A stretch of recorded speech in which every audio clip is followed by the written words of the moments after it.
السلام عليكم ورحمة الله وبركاته، ازيكم اخباركم ايه؟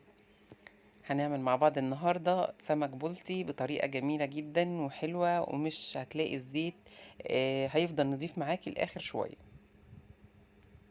طريقة حلوة والسمك بيطلع مقرمش. اول حاجة خالص هعمل بصلاية، هفرمها في الكبة، وجزراية او جزرتين متوسطين هبشرهم كده واخليهم على جنب، واجيب السمك هعمل فيه فتحات كده علشان يشرب التتبيلة. طبعا السمك كان مغسول وكان متصفي في المصفى حوالي بقاله نص ساعة بيتصفى علشان مش عايزة فيه نقط مية خالص. ودي تتبيلة السمك المعتادة اللي احنا عارفينها، اللي هي فلفل اخضر، فلفل احمر، جزراية مبشورة عايزة تحطي تمام، كمون، ليمون، خل، ملح، توم. دي التتبيلة الاساسية بتاعة السمك. هنتبله كده من جوه وكمان من بره، ندخل كده التتبيلة جوه الفتحات بتاعته اللي احنا عملناها. هخلص الكمية وارجع لكم. خلصت السمك تبلته، هخليه كده على جنب شوية لحد ما اعمل الرز.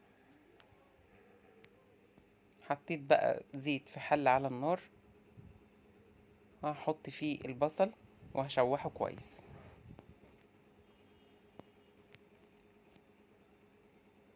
اتشوح كده تشويحة قبل ما يصفر او ياخد لون، هحط عليه الجزر.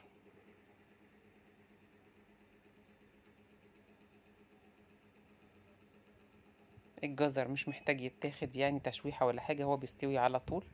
فهنقلبه كده تقليبتين ونضيف الرز.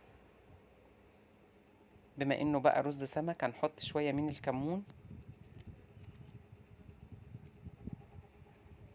بيديله طعم حلو جدا.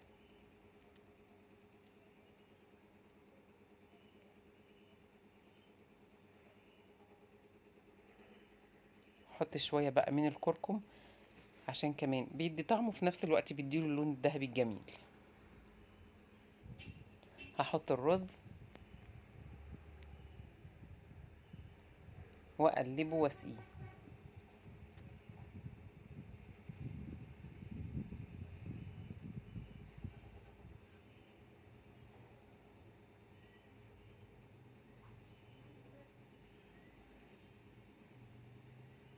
نظبط بقى الملح ونضيف مية على طول، مية من الكاتل كده مغلية على طول.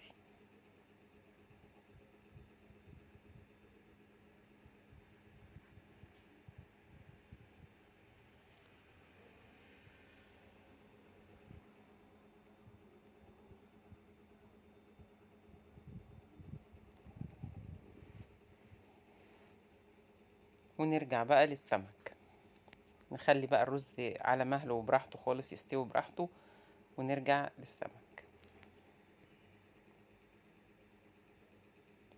هجيب بولة واسعة هحط فيها حوالي كده 4 معالق دقيق، وهنا معايا فلفل اسود وكمون وجنزبيل وملح. دي التتبيلة بتاعتنا. معلقتين مستردة كبار.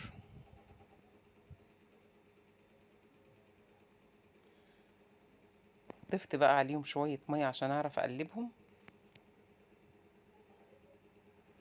ونظبط الملح. وحطيت معلقة كده مفرومة من البقدونس. عايزة تحطي بقى الليمون بكمية براحتك، عايزة تحطي ليمونتين، عايزة تحطي 3، فبراحتك خالص. طبعا السمك بيحب الليمون. قوامها كده بقى معايا زي الكريمة كده عشان تمسك في السمكية كويس. هحط بقى السمك جوه التتبيلة دي وهغلفها كويس بيها.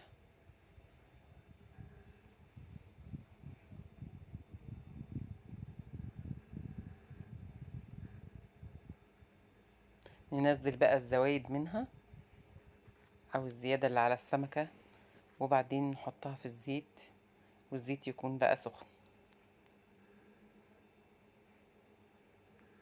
نعمل بقى الكمية بنفس الطريقة.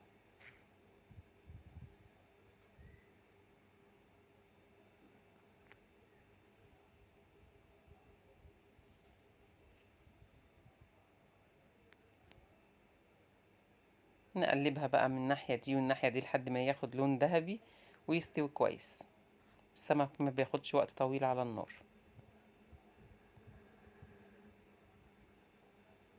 نطلعها بقى على ورق مناديل كده عشان تنزل الزيت الزيادة منه.